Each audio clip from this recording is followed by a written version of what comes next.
আপোনাৰ চুলি পাতল হৈ সৰি যাই আছে নেকি বা নখবোৰ ভাঙি কেনে ফ্ৰেজাইল হৈ যাই আছে নেকি বা আপোনাৰ ভৰি বহুত বিষাই আছে নেকি ক্ৰেম্পছ বহুত বেছি হয় নেকি ইভেন পিৰিয়ডৰ টাইমতো ক্ৰেম্পছটো বেছি হৈ আছে নেকি দিনটো ভাগৰ ভাগৰ লাগি থাকে বা মনটোও বেয়া লাগি থাকে নেকি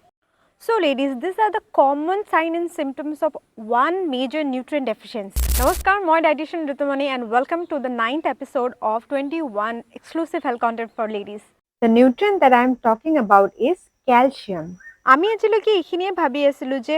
কেলছিয়ামৰ অভাৱ হ'লে অকল বোনছত প্ৰব্লেম হয় বাট এনেকুৱা নহয় but the iron is calcium deficiency অকল কেলছিয়াম ফুড খালে নহ'ব হয় কেলছিয়াম ৰিচ বস্তু নোখোৱাৰ বাবে কেলছিয়াম ডেফিচিয়েঞ্চি হ'ব পাৰে বাট মেইন কাৰণ হ'ল যদি আপোনাৰ ভিটামিন ডি ডেফিচিয়েঞ্চি থাকে তেনেহ'লে কেলছিয়াম ডেফিচিয়েঞ্চি হোৱা খুব বেছি কমন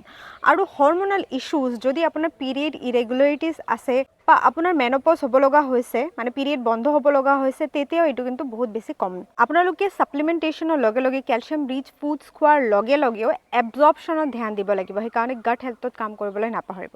কেলছিয়াম ৰিচ ফুডছৰ কেইটামান এক্সাম্পল মই কেপশ্যনত দিছোঁ চেক আউট কৰিব নাপাহৰিব